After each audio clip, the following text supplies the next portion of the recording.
बेईमानी का पैसा शरीर के एक एक अंग को फाड़ कर निकलता है। एक सच्ची कहानी।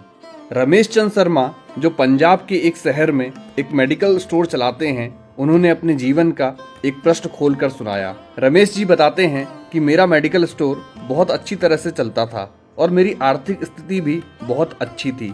अपनी कमाई से मैं जमीन और कुछ प्लाट खरीदे। अपने मेडिकल स्टोर के साथ एक क्लिनिकल लेबोरेटरी भी खोल ली थी। लेकिन मैं यहाँ झूठ नहीं बोलूँगा, मैं एक बहुत ही लालची किस्म का आदमी था, क्योंकि मेडिकल फील्ड में दुगनी नहीं बल्कि कई गुना कमाई होती है। शायद ज़्यादातर लोग इस बारे में नहीं जानते होंगे कि मेडिकल प्रोफेशन में 10 रुपये में आने वाली दवा आराम से 70 से 80 रुपये में बिक जाती है।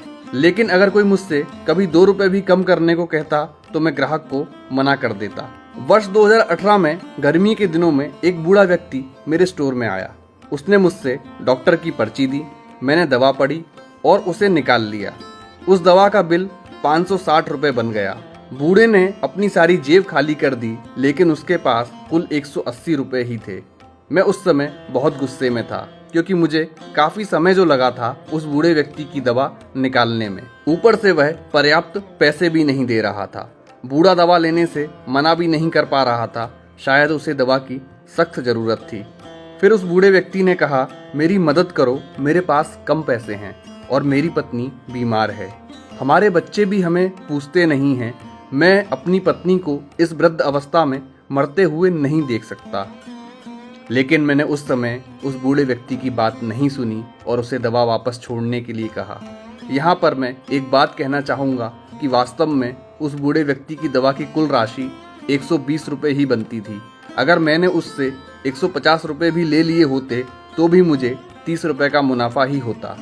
लेकिन मेरे लालच ने उस बूढ़े लाचार व्यक्ति को भी नहीं छोड़ा। फिर मेरी दुकान पर खड़े एक दूसरे ग्राहक ने अपनी जेब से पैसे निकाले और उस बूढ़े आदमी के लिए दवा खरीदी।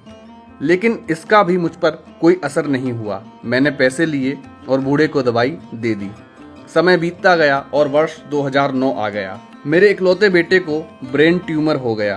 पहले तो हमें पता नहीं चला, लेकिन जब पता चला तो बेटा मृत्यु की कगार पर था।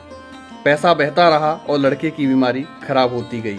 प्लॉट बिक गए, जमीन बिक गई और आखिरकार मेडिकल स्टोर भी बिक गया। लेकिन मेरे बेटे की तबीयत बिल्कुल नहीं सुधरी। उसका ऑपरेशन भी हुआ और जब पैसा खत्म हो गया तो आखिरकार डॉक्टरों ने मुझे अपने बेटे को घर ले जाने और उसकी सेवा करने के लिए कहा। उसके पश्चात 2012 में मेरे बेटे का निधन हो गया। मैं जीवन भर कमाने के बाद भी उसे बचा नहीं सका। 2015 में मुझे भी लकवा मार गया, मुझे चोट भी लग गई। आज जब मेरी दवा आती है तो उन दवाओं पर खर्च किया गया पैसा मुझे काटता है, क्योंकि मैं उन दवाओं की वास्तविक कीमत जानता हूँ। एक दिन मैं कुछ दवाई लेने के लिए मेडिकल स्टोर पर गया।